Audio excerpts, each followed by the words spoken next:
ತನ್ನ ಪ್ರೀತಿಸಿದ ಹುಡುಗ ಹೆಣವಾಗಿ ಬಿದ್ದಾಗ ತನ್ನ ಕತ್ತಿಗೆ ತಾನೇ ತಾಳಿ ಕಟ್ಕೊಂಡು ತನ್ನ ಹಣೆಗೆ ತಾನೇ ಕುಂಕುಮನ ಇಟ್ಕೊಂಡು ಆ ಎರಡೂ ಕೈಗಳನ್ನ ತನ್ನ ತಲೆ ಮೇಲೆ ಇಟ್ಕೊಂಡು ಆಶೀರ್ವಾದವನ್ನು ಅವಳೇ ತಗೊಳ್ತಾಳೆ.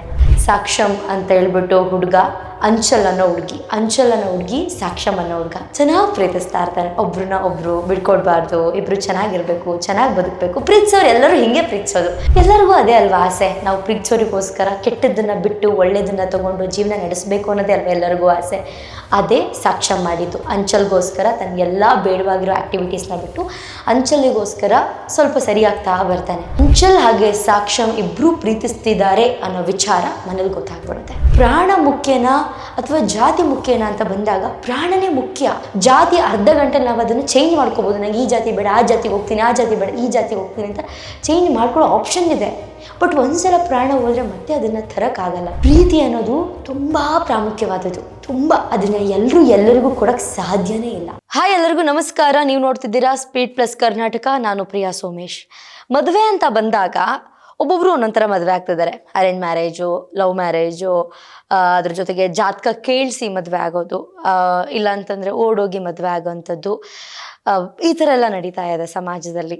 ಬಟ್ ಇದರಲ್ಲಿ ಇತ್ತೀಚಿನ ದಿನಗಳಲ್ಲಿ ಈ 2-3 ದಿನದ ಹಿಂದೆಯಿಂದನೂ ಒಂದು ವಿಚಾರ ಫುಲ್ ವೈರಲ್ ಆಗ್ತಿದೆ. ತನ್ನ ಪ್ರೀತಿಸಿದ ಹುಡುಗ ಹೆಣವಾಗಿ ಬಿದ್ದಾಗ ತನ್ನ ಕತ್ತಿಗೆ ತಾನೇ ತಾಳಿ ಕಟ್ಕೊಂಡು ತನ್ನ ಹಣೆಗೆ ತಾನೇ ಕುಂಕುಮನ ಇಟ್ಕೊಂಡು ಆ ಎರಡೂ ಕೈಗಳನ್ನ ತನ್ನ ತಲೆ ಮೇಲೆ ಇಟ್ಕೊಂಡು ಆಶೀರ್ವಾದವನ್ನು ಅವಳೇ ತಗೊಳ್ತಾಳೆ.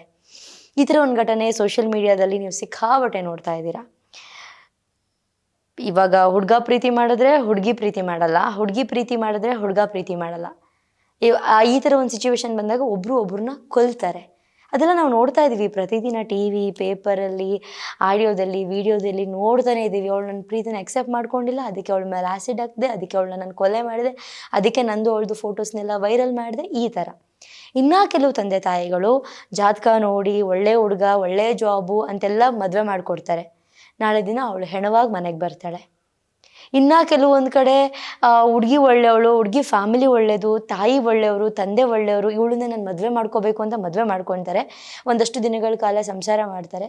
ಮತ್ತು ಅವಳ ಜೊತೆ ಸಂಸಾರ ಮಾಡೋಕ್ಕಾಗ್ದಲೆ ಅದನ್ನು ಯಾರಿಗೂ ಹೇಳ್ಕೊಳಕ್ಕಾಗ್ದಲೆ ಜಗತ್ತಿಗೆ ಅವನೇ ಆತ್ಮಹತ್ಯೆ ಮಾಡ್ಕೊಳ್ತಾನೆ. ಇಂಥದ್ರ ನಡುವೆ ಯಾರೋ ಒಬ್ಬರು ತಾನು ಪ್ರೀತಿಸಿದ ಹುಡುಗನ ಅಥವಾ ಪ್ರೀತಿಸಿದ ಹುಡುಗಿನ ಮದುವೆ ಮಾಡ್ಕೊಳ್ತೀನಿ ಅಂತ ಅಂದಾಗ ಮದುವೆ ಮಾಡಬೇಕು. ಅದು ಕರ್ತವ್ಯ ತಂದೆ ತಾಯಿದು. ನಮ್ಮ ದೇಶ ಯಾವ ಲೆವೆಲಿಗೆ ಸ್ಪೀಡಾಗಿ ಹೋಗ್ತದೆ ಅಂದರೆ, ಜಪಾನಲ್ಲಿ ಒಂದು ವಿಷಯನ ತೊಗೊಂಡು, ಚೈನಾದಲ್ಲಿ ಒಂದು ವಿಷಯ ತೊಗೊಂಡು, ಬೇರೆ ಬೇರೆ ದೇಶಗಳಿಂದ ಒಂದೊಂದು ವಿಚಾರಗಳನ್ನ ತೊಗೊಂಡು ಮುನ್ನೆಲೆಗೆ ಹೋಗಬೇಕು ಅಂತ ಹೋಗ್ತದೆ. ಆದರೆ ಈ ಜಾತಿ ಅನ್ನೋ ಒಂದು ವಿಚಾರ ಬರುತ್ತಲ್ಲ, ಅದರಲ್ಲಿ ಎಷ್ಟು ಕೆಳಗಡೆ ಇದ್ದೀವಿ ಅಂತಂದರೆ ಮೇ ಬಿ ಲಾಸ್ಟ್ ಅಂತ ಬಂದಾಗ ನಮ್ಮ ದೇಶನೇ ಅಂತ ಅನ್ಸುತ್ತೆ. ಜಾತಿ ಅನ್ನೋ ವಿಚಾರ ಬಂದಾಗ ಲೀಸ್ಟ್ ಅಂದರೆ ತುಂಬ ಕೆಳಮಟ್ಟದಲ್ಲಿರೋದು. ಆ ಹುಡುಗಿಗೆ ಎಷ್ಟು ನೋವಾಗಿರಬೇಡ, ಅವಳಿಗೆ ಎಷ್ಟು ಕಷ್ಟ ಆಗಿರಬೇಡ ಅವನ ಹೆಣನ ನೋಡಿ. ಅವ್ರು ಎಷ್ಟು ತಂದೆ ಆಗಿರಬಹುದು, ಅವಳ ಅಣ್ಣ ಆಗಿರ್ಬೋದು, ಎಷ್ಟು ಕೆಟ್ಟ ಮನಸ್ಥಿತಿ ಇರ್ಬೋದು ಅವರಿಬ್ಬರಿಗೆ. ಹಿಂಗೆ ಸೋಷಿಯಲ್ ಮೀಡಿಯಾ ಸ್ಕ್ರೋಲ್ ಮಾಡುವಾಗ ನೋಡಿದೆ, ನನಗೆ ಲಿಟ್ರಲಿ ಅವಳ ಆ ಒಂದು ವಿಡಿಯೋ ಇದೆಯಾ, ಒಂದಷ್ಟು ಥಂಬ್ನೇಲ್ಗಳಲ್ಲಿ ಫೋಟೋಸ್ನ ಬಳಸಿದ್ದಾರೆ. ಅವಳು ಅಳೋದೊಂದು, ಅದನ್ನ ನೋಡಿದ್ರೆ ಎಂಥವ್ರಿಗಾದ್ರೂ ನೋವಾಗುತ್ತೆ ಒಳಗಡೆ. ಅದು ಬರೀ ಹೇಳೋದಕ್ಕಲ್ಲ, ಒಳಗಡೆನೇ ಪೇಯ್ನ್ ಆಗುತ್ತೆ. ಅವಳಿಗೆ ಎಷ್ಟು ಆ ಟೈಮಲ್ಲಿ ನೋವನ್ನ ಅನುಭವಿಸಿರ್ಬೇಕು ಅಂತ ಹೇಳಿಬಿಟ್ಟು. ಸೊ ನಿಮ್ಮೆಲ್ಲರಿಗೂ ಗೊತ್ತಿರೋ ಹಾಗೆ ಇತ್ತೀಚಿನ ದಿನಗಳಲ್ಲಿ ಅದು ಸಖತ್ತು ವೈರಲ್ ಆಗ್ತಾನೇ ಇದೆ. ಸಾಕ್ಷಂ ಅಂತ ಹೇಳ್ಬಿಟ್ಟು ಹುಡುಗ, ಅಂಚಲ್ ಅನ್ನೋ ಹುಡುಗಿ ಸಾಕ್ಷಂ ಅನ್ನೋ ಹುಡುಗ ಚೆನ್ನಾಗಿ ಪ್ರೀತಿಸ್ತಾ ಇರ್ತಾನೆ. ಒಬ್ರು ಬಿಡ್ಕೊಡ್ಬಾರ್ದು, ಇಬ್ರು ಚೆನ್ನಾಗಿರ್ಬೇಕು, ಚೆನ್ನಾಗಿ ಬದುಕಬೇಕು. ಪ್ರೀತಿಸೋರು ಎಲ್ಲರೂ ಹಿಂಗೆ ಪ್ರೀತಿಸೋದು. ನಾವಿಬ್ರು ಚೆನ್ನಾಗಿರ್ಬೇಕು, ಚೆನ್ನಾಗಿ ಬದುಕಬೇಕು, 4 ಜನ ನೋಡಿದವ್ರು ನಮ್ಮನ್ನು ನೋಡಿ ಹೊಗಳಬೇಕು, ಇದೇ ಥರ ನಾವು ಬದುಕಬೇಕು ಅಂತ ಎಲ್ಲರೂ ಆಸೆ ಪಡ್ತಾರೆ. ಅಂಚಲ್ ಕೂಡ ಮಾಡಿದ್ದು ಅದೇ. ಅಂಚಲ್ ಅಣ್ಣನ ಜೊತೆಗೆ ಯಾವಾಗಲೂ ಒಬ್ಬ ಫ್ರೆಂಡ್ ಸಾಕ್ಷಂ ಜೊತೆಲಿ ಓಡಾಡ್ಕೊಂಡಿರ್ತಾನೆ. ಆದರೆ ಅಂಚಲ್ ಅಣ್ಣ ಒಂದಷ್ಟು ಬೇಡವಾಗಿರೋ ಕೆಲಸಗಳನ್ನ, ಈ ರೌಡಿಸಮ್ ಥರ ಅಥವಾ ವಾನ್ ಮಾಡೋ ಥರ ಈ ಥರದ್ದೆಲ್ಲ ನಡೀತಾ ಇರುತ್ತೆ. ಸಾಕ್ಷಂ ಅದಕ್ಕೆ ಜೊತೆಯಾಗಿರ್ತಾನೆ. ಅಂಚಲ್ನ ಬಾಯ್ ಫ್ರೆಂಡ್ ಬಾಯ್ ಫ್ರೆಂಡ್ ಅಂತ ಹೇಳಿದ್ರೆ ತಪ್ಪಾಗುತ್ತೆ ಇಲ್ಲಿ, ಅಂಚಲ್ ಅವರ ಗಂಡ, ಹಸ್ಬೆಂಡ್ ಅಂತ ಹೇಳ್ಬೇಕು ನಾನಿಲ್ಲಿ. ಅಂಚಲ್ ಗಂಡ ಸಾಕ್ಷಂ ಏನು ಮಾಡ್ತಾರೆ ಅಂತಂದರೆ, ಈ ಅಂಚಲ್ ಅಣ್ಣನ ಜೊತೆ ಓಡಾಡ್ಕೊಂಡಿರ್ತಾರೆ. ಸ್ವಲ್ಪ ದಿನ ಓಡಾಡ್ಕೊಂಡಿರ್ತಾರೆ ಜೊತೆಯಾಗಿ. ಸೊ ಯಾವಾಗ ಅಂಚಲ್ ಹೇಳ್ತಾಳೆ, ನೀನು ಮಾಡ್ತೀರ ಸರಿ ಇಲ್ಲ, ಇದೆಲ್ಲ ತಪ್ಪು, ನಾವು ಒಳ್ಳೆ ರೀತಿಲಿ ಬದುಕಬೇಕು, ಹಂಗೆ ಬದುಕಬೇಕು, ಹಿಂಗೆ ಬದುಕಬೇಕು ಅಂತ ಯಾವಾಗ ಅಂಚಲ್ ಹೇಳ್ತಾಳೋ, ನೀನು ಮಾಡ್ತಿರೋದೆಲ್ಲ ತಪ್ಪು, ನನ್ನ ಅಣ್ಣನ ಜೊತೆ ಸೇರಿಕೊಂಡು ಇದೆಲ್ಲ ಇಲ್ಲಿಗೆ ನಿಲ್ಲಿಸು, ನಾವು ಬದುಕೋಣ ಅಂತೆಲ್ಲ ಹೇಳಕ್ಕೆ ಶುರು ಮಾಡ್ತಾಳೋ, ಆಗ ಏನಾಗುತ್ತೆ ಅಂತಂದರೆ ಸಾಕ್ಷಂ ಸ್ವಲ್ಪ ಅವ್ರ ಅಣ್ಣನಿಂದ ದೂರ ಉಳಿತಾ ಬರ್ತಾನೆ. ಬೇಡ, ನನ್ನ ಬದುಕು ಇನ್ನೂ ಚೆನ್ನಾಗಿರಬೇಕು, ನಾನು ಚೆನ್ನಾಗಿ ಬದುಕಬೇಕು.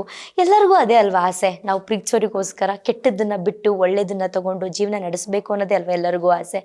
ಅದೇ ಸಾಕ್ಷಂ ಮಾಡಿದ್ದು. ಅಂಚಲ್ಗೋಸ್ಕರ ತನ್ನ ಎಲ್ಲ ಬೇಡವಾಗಿರೋ ಆ್ಯಕ್ಟಿವಿಟೀಸ್ನ ಬಿಟ್ಟು ಅಂಚಲಿಗೋಸ್ಕರ ಸ್ವಲ್ಪ ಸರಿಯಾಗ್ತಾ ಬರ್ತಾನೆ. ಆಗ ಅಂಚಲ್ ಅವರ ಅಣ್ಣನಿಗೆ ಕೋಪ ಶುರುವಾಗುತ್ತೆ ಅವನ ಮೇಲೆ. ಯಾಕೆ ಅಂತಂತಂದರೆ ಇವ್ನು ನನ್ನ ಜೊತೆ ಇಷ್ಟು ದಿನ ಓಡಾಡ್ಕೊಂಡಿದ್ದ, ನಾನು ಹೇಳಿದ ಕೆಲಸಗಳನ್ನೆಲ್ಲ ಮಾಡ್ತಾ ಇದ್ದ, ಈಗ ಮಾಡ್ತಾ ಇಲ್ಲ ಅಂತ ಒಂದಷ್ಟು ಸಿಟ್ಟು ಕೋಪ ಶುರುವಾಗ್ಬಿಡುತ್ತೆ. ಅದು ಶುರುವಾಗ್ತಿದ್ದಂಗೆ ಅಂಚಲ್ ಹಾಗೆ ಸಾಕ್ಷಂ ಇಬ್ಬರೂ ಪ್ರೀತಿಸ್ತಿದ್ದಾರೆ ಅನ್ನೋ ವಿಚಾರ ಮನೇಲಿ ಗೊತ್ತಾಗ್ಬಿಡುತ್ತೆ. ಗೊತ್ತಾಗಿದ್ದ ತಕ್ಷಣ ಏನು ಮಾಡ್ತಾರೆ, ಬೇಡ ಹಾಗೆ ಹಿಂಗೆ ಅಂತ ಹೇಳಿ ಹೇಳಿ ಹೇಳಿ ಹೇಳಿ ಫೈನಲಾಗಿ ಅವ್ರು ಬರೋದು ಒಂದೇ ಆನ್ಸರು, ಅವನ ಜಾತಿ ಕೀಳ್ ಜಾತಿ ಅಂತ ಹೇಳ್ಬಿಟ್ಟು. ನನ್ನ ಪ್ರಕಾರ ಜಾತಿ ಅಂತಂದರೆ ಎರಡೇ ಜಾತಿ ಭೂಮಿ ಮೇಲೆ, ಇಡೀ ಭೂಮಿ ಮೇಲೆ ಎರಡೇ ಜಾತಿ, ಒಂದು ಗಂಡು ಒಂದು ಹೆಣ್ಣು. ಈ ಎರಡು ಜಾತಿ ಬಿಟ್ಟರೆ ಇನ್ಯಾವ ಜಾತಿನೂ ಇಲ್ಲ, ಮಣ್ಣು ಮಸಿ ಏನೂ ಇಲ್ಲ. ಸ್ಕೂಲಿಂದನೂ ನಮಗೆ ಅದೇ ಹೇಳ್ಕೊಡ್ತಾರೆ, ಜಾತಿ ಭೇದ ಭಾವ ಮಾಡಬೇಡಿ. ಆದರೆ ನಮ್ಮಲ್ಲಿ ಎಲ್ಲಿ ಜಾತಿ ಭೇದ ಭಾವ ಇಲ್ದೇ ನಾವು ಎಲ್ಲಿದ್ದೀವಿ? ಗ್ರೌಂಡಲ್ಲಿ ನಿಂತ್ಕೊಂಡು ಪ್ರೇಯರ್ ಮಾಡುವಾಗ ಹೇಳ್ತಾರೆ ನಾವೆಲ್ಲರೂ ಒಂದೇ. ಕ್ಲಾಸ್ ರೂಮ್ ಒಳಗಡೆ ಹೋಗಿದ ತಕ್ಷಣವೇ ಈ ಥರ ಎಷ್ಟು, ಇವರೆಷ್ಟು ಇವರೆಷ್ಟು ಇವರೆಷ್ಟು ಲೆಕ್ಕ ಕೊಡಿ, ಇದೇ ತಾನೇ. ಮತ್ತು ಯಾಕೆ ಸ್ಕೂಲು ಕಾಲೇಜ್ಗಳಲ್ಲಿ ಎಲ್ಲದರಲ್ಲೂ ಆ ಒಂದು ಕಾಲಮ್ ಇದೆ, ಜಾತಿ ಅನ್ನೋ ಕಾಲಮ್, ಅದನ್ನು ತೆಗಿಬೇಕಲ್ವಾ? ಅದನ್ನು ತೆಗ್ದಾಗ್ಲೇ ನಮ್ಮಲ್ಲಿ ಜಾತಿ ಏನೂ ಇಲ್ಲ ಅಂತ ಗೊತ್ತಾಗೋದು. ಸೊ ಅಂಚಲ್ ಏನು ಮಾಡ್ತಾಳೆ, ಬೇಡ್ಕೊತಾಳೆ ಅವ್ರ ತಂದೆ ತಾಯಿ ಕಾಲಿಗೆ ಬಿದ್ದು, ಇಲ್ಲ ಓಕೆ ನಿಮಗೆ ಅವ್ನ ಜಾತಿ ಇಷ್ಟ ಇಲ್ಲ ಅಂದರೂ ಪರವಾಗಿಲ್ಲ, ನಮ್ಮಿಬ್ಬರನ್ನ ಬಿಟ್ಬಿಡಿ, ನಾವೆಲ್ಲಾದರೂ ದೂರ ಹೋಗಿ ಬದುಕೊಂತೀವಿ, ನಾನು ನಿಮ್ಮ ಕಣ್ಣಿಗೆ ಯಾವತ್ತೂ ಬೀಳಲ್ಲ ಅಂತ ಅವಳು ಕೇಳ್ಕೊಳ್ತಾಳೆ. ಎಂಥ ಕಲ್ಲು ಮನಸ್ಸಿರೋ ತಂದೆ ತಾಯಿ ಆದರೂ ಕೂಡ ಅದಕ್ಕೆ ಮರುಗಬೇಕು. ಪ್ರಾಣ ಮುಖ್ಯನಾ ಅಥವಾ ಜಾತಿ ಮುಖ್ಯನಾ ಅಂತ ಬಂದಾಗ ಪ್ರಾಣನೇ ಮುಖ್ಯ. ಜಾತಿ ಅರ್ಧ ಗಂಟೆಲಿ ನಾವು ಅದನ್ನು ಚೇಂಜ್ ಮಾಡ್ಕೋಬೋದು. ನಂಗೆ ಈ ಜಾತಿ ಬೇಡ, ಆ ಜಾತಿಗೆ ಹೋಗ್ತೀನಿ, ಆ ಜಾತಿ ಬೇಡ, ಈ ಜಾತಿಗೆ ಹೋಗ್ತೀನಿ ಅಂತ ಚೇಂಜ್ ಮಾಡ್ಕೊಳ್ಳೋ ಆಪ್ಷನ್ ಇದೆ. ಬಟ್ ಒಂದ್ಸಲ ಪ್ರಾಣ ಹೋದರೆ ಮತ್ತೆ ಅದನ್ನು ತರೋಕ್ಕಾಗಲ್ಲ. ಯಾವಾಗ ಸಾಕ್ಷಂನ ಅಂಚಲ್ ಅವರ ಅಣ್ಣ ಹಾಗೆ ತಂದೆ ಕೊಲೆ ಮಾಡಬೇಕು ಅಂತ ನಿರ್ಧರಿಸ್ತಾರೋ ಆಗ ಒಂದು ತಿಂಗಳಲ್ಲೇ ಅವ್ರು ಪ್ಲ್ಯಾನ್ ಮಾಡ್ಕೊಂಡಿರ್ತಾರೆ. ಒಂದು ತಿಂಗಳು ಮುಂಚೆನೆ ಅಂಚಲಿಗೆ ಯಾವಾಗ ಗೊತ್ತಾಗುತ್ತೋ ಅಂಚಲ್ ಡಿಸೈಡ್ ಮಾಡ್ತಾಳೆ ಇದನ್ನು ಇಲ್ಲಿಗೆ ನಿಲ್ಲಿಸ್ಬೇಕು, ಸ್ಟಾಪ್ ಮಾಡಬೇಕು ಅಂತ ಹೇಳ್ಬಿಟ್ಟು ತಂದೆ ತಾಯಿ ಕಾಲು ಹಿಡಿದು ಬೇಡ್ಕೊಳ್ತಾಳೆ. ನಾವೆಲ್ಲಾದರೂ ದೂರ ಹೋಗ್ತೀವಿ, ನಾವು ಬದುಕ್ತೀವಿ, ನಿಮ್ಮ ಕಣ್ಣಿಗೆ ಕಾಣಿಸ್ಕೊಳ್ಳಲ್ಲ, ನಾವೆಲ್ಲೋ ಒಂದು ಕಡೆ ದೂರ ಹೋಗಿ ಬದುಕ್ಬಿಡ್ತೀವಿ ಅಂತ ಅವ್ಳು ಬೇಡ್ಕೊತಾಳೆ. ಆದರೂ ಅವ್ರ ಡಿಸಿಷನ್, ಅಂಥ ಜಾತಿ ಅವನಿಗೆ ಕೊಟ್ಟು ನಾವು ಮದುವೆ ಮಾಡಲ್ಲ, ನಮ್ಮ ಜಾತಿ ಅವನ್ನ ನೀನು ಬೇಕಾದ್ರೆ ಭಿಕ್ಷೆ ಬೇಡ್ಕೊಂಡು ತಿಂತಿರೋನ ನೀನು ಮದುವೆ ಮಾಡ್ಕೋ, ಅವನಿಗೆ ಮಾತ್ರ ಕೊಟ್ಟು ಮದುವೆ ಮಾಡಲ್ಲ ಅಂತ ಹೇಳ್ತಾರೆ. ಸೊ ಅದಂಗೆ ತೀರಾ ಪೀಕಿಗೆ ಹೋಗಿ ಹೋಗಿ ಹೋಗಿ ಹೋಗಿ ಏನಾಗುತ್ತೆ, ಸಾಕ್ಷಂ ಒಂದಿನ ಸಿಕ್ಕಾಕೊತಾನೆ. ಅವನು ಎಲ್ಲೂ ಸಿಕ್ಕಿರಲ್ಲ, ಜೊತೆಗೆ ಯಾವಾಗಲೂ ಸಾಕ್ಷಂ ಒಬ್ಬ ಫ್ರೆಂಡ್ ಜೊತೆ ಓಡಾಡ್ಕೊಂಡಿರ್ತಾನೆ. ಈ ಅಂಚಲ್ ಮನೆಯವ್ರಿಗೆ ಸಿಕ್ಕಿರಲ್ಲ.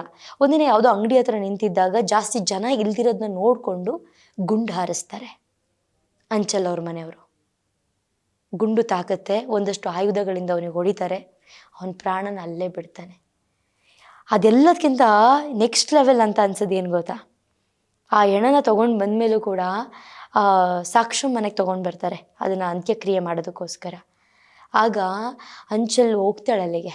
ಅಂಚಲ್ ಹೋಗಿ ಹೇಳ್ತಾಳೆ, ನಾನು ಸಾಕ್ಷಂನ ಹೆಂಡತಿ, ನಾನು ಹೇಳ್ತಿದ್ದೀನಿ ನಾನು ಸಾಕ್ಷಂನ ಹೆಂಡತಿ ಅಂತ ಹೇಳ್ಬಿಟ್ಟು ಅವಳಿಗೆ ಅವಳೇ ಸಿಂಧೂರನ ಇಟ್ಕೊಂಡು ತಾಳಿನ ಅವಳಿಗೆ ಅವಳೇ ಕಟ್ಕೊಂಡು, ನನ್ನ ಸಾಕ್ಷಂನ ತಾಯಿ ಏನಿದ್ದಾರೆ ಅವರೇ ನನ್ನ ಅತ್ತೆ, ಇಷ್ಟು ದಿನ ನೀವು ಮಾಡಿದ್ರಿ ಅಲ್ವಾ ಜಾತಿ ಜಾತಿ ಜಾತಿ ಜಾತಿ ಅಂತ ಮಾಡಿದ್ರಿ ಅಲ್ವಾ, ಅದೇ ಜಾತಿ ಒಳಗಡೆ ನಾನು ಬದುಕ್ತೀನಿ, ಎಷ್ಟೇ ಕಷ್ಟ ಬರಲಿ ಏನೇ ಬರಲಿ ನನಗೆ ಅವರೇ ನನ್ನ ಅತ್ತೆ, ನಾನು ಅವ್ರ ಮನೆಯಲ್ಲೇ ಇರ್ತೀನಿ, ನಾನು ಅವ್ರ ಮನೆಯಲ್ಲೇ ಬಾಳ್ತೀನಿ ಅಂತ ಅಂಚಲ್ ಹೇಳ್ಕೊಂಡಿದ್ದಾಳೆ.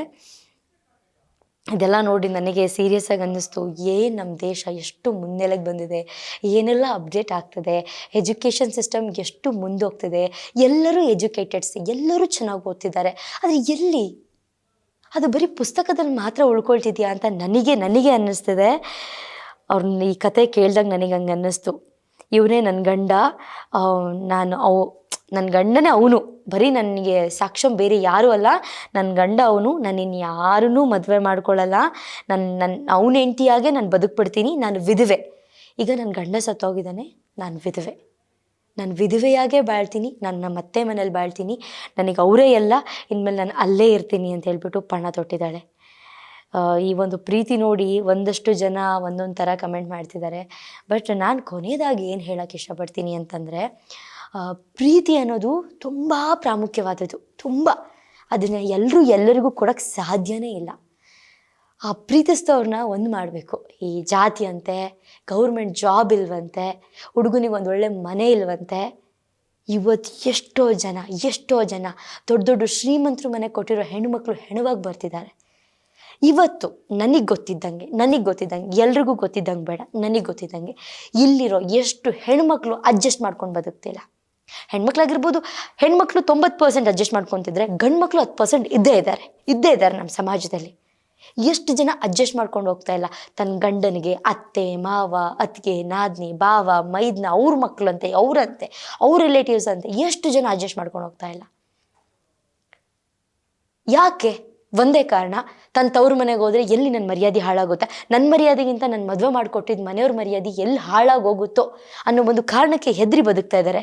ಇನ್ನಷ್ಟು ಜನ ಈ ಬದುಕೇ ಬೇಡ, ನಾನು ಅಷ್ಟು ಚೆನ್ನಾಗಿ ಓದ್ಕೊಂಡಿದ್ದೆ, ನಾನು ಹಿಂಗಿದ್ದೆ, ಇಲ್ಲಿಗೆ ಬಂದಮೇಲೆ ನನ್ನ ಜೀವನ ಈ ಥರ ಆಯ್ತಲ್ಲ, ಏನಕ್ಕೆ ಈ ಬದುಕನ್ನ ಬದುಕಬೇಕು ಅಂತ ಹೇಳ್ಬಿಟ್ಟು ಒಂದಷ್ಟು ಜನ ಸೂಸೈಡ್ ಮಾಡ್ಕೊತಿದ್ದಾರೆ. ಇನ್ನು ಒಂದಷ್ಟು ಜನ ನೀವು ಬಡವ್ರ ಮನೆಗೆ ಹೆಣ್ಣು ಕೊಡಿ, ಅಂಥವ್ರ ಮನೆಗೆ ಹೆಣ್ಣು ಕೊಡಿ, ಇಂಥವ್ರ ಮನೆಗೆ ಹೆಣ್ಣು ಕೊಡಿ ಅಂತ ಹೇಳ್ತಾರೆ.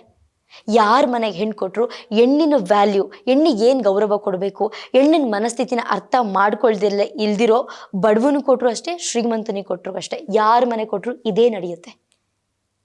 ಸೊ ಅಂಚಲ್ ಪ್ರೀತಿ ನಿಜ ಗ್ರೇಟ್ ಅಂತ ಹೇಳ್ತೀನಿ. ಬಟ್ ಅವ್ರು ಬದುಕಿದ್ದಿದ್ರೆ ಚೆನ್ನಾಗಿರ್ತಿತ್ತು. ಇಬ್ಬರು ಜೋಡಿ ಹಕ್ಕಿಗಳ ಥರ ಇಬ್ಬರು ಅವ್ರವ್ರ ಬದುಕನ್ನ ಹೆಂಗೋ ಗಂಜಿನೋ ನೀರನ್ನೋ ಕುಟ್ಕೊಂಡು ಬದುಕ್ಬಿಡ್ತಿದ್ರು. ಇವತ್ತು ಒಂದು ಕೊಲೆ ನಡೀತು, ಒಂದಷ್ಟು ಜನ ಜೈಲ್ ಪಾಲಾಗ್ತಾರೆ, ಈ ಹುಡುಗಿ ವಿಧವೆ ಆದ್ಲು. ನಿಮಗೆ ಇದ್ರ ಬಗ್ಗೆ ಏನನ್ಸುತ್ತೆ ಕಮೆಂಟ್ ಸೆಕ್ಷನಲ್ಲಿ ತಿಳಿಸಿ. ಇದಾಗಿತ್ತು ಸ್ಪೀಡ್ ಪ್ಲಸ್ ಕಾರ್ಯಕ್ರಮದ ವಿಶೇಷ. ನೋಡ್ತಾ ಇರಿ ಸ್ಪೀಡ್ ಪ್ಲಸ್ ಕರ್ನಾಟಕ.